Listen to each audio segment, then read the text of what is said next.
back in October 2020, I sowed a range of seeds as part of an experiment to see how well certain plants would do overwintering.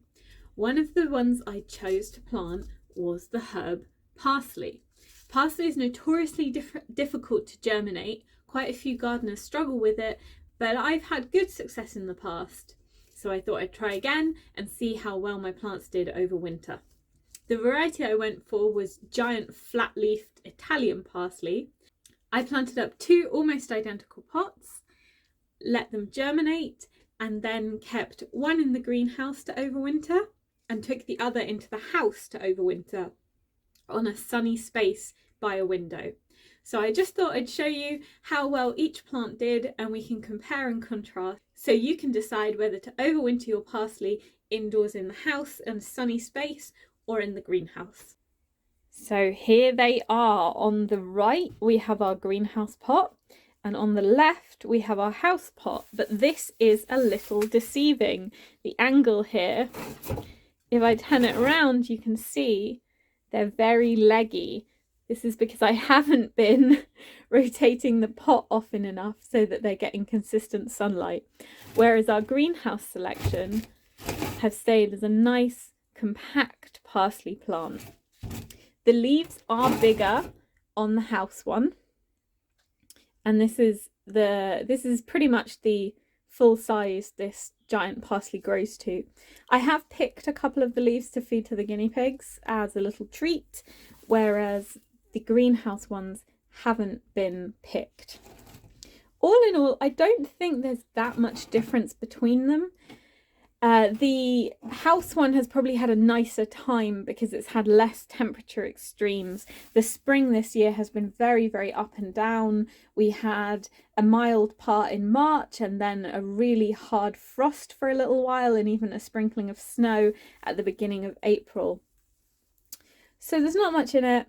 I'm going to plant them both out in the garden now, and hopefully they take off and we have a lovely parsley patch. This is where I'm going to be planting them, just in front of our deck. The ground here is a little scooped out because I was digging up clumps of grass to put in the chicken enclosure. So I'm just going to top it up and fertilise it a little bit with some of our homemade garden compost. Good rich stuff. It's very dark, it's crumbly. I can see a couple of worms in here.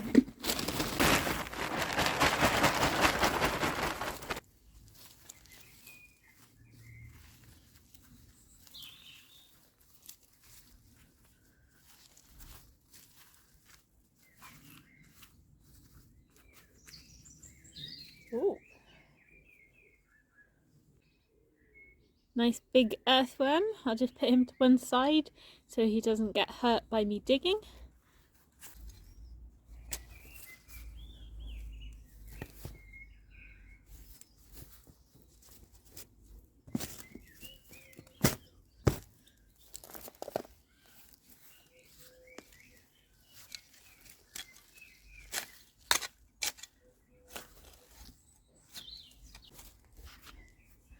So this one is the greenhouse one.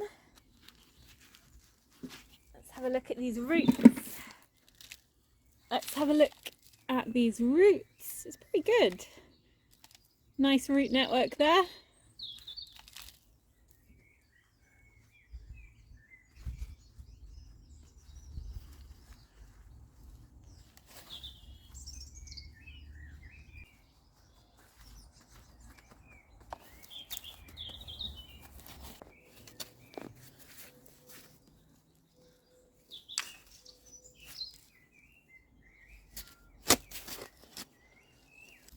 And then our house-grown one. Have a look. Oh, it's very dry. So, looking at the roots here, I think the roots on the greenhouse one were actually better. This one maybe hasn't been getting watered enough. And the roots look quite weak, spindly.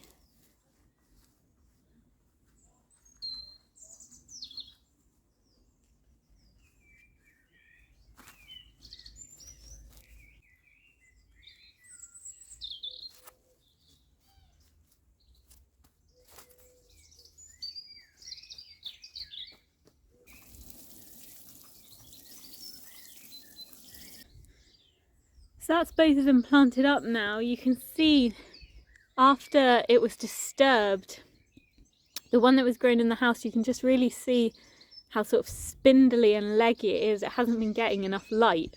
Whereas the one in the greenhouse has stayed nice and compact.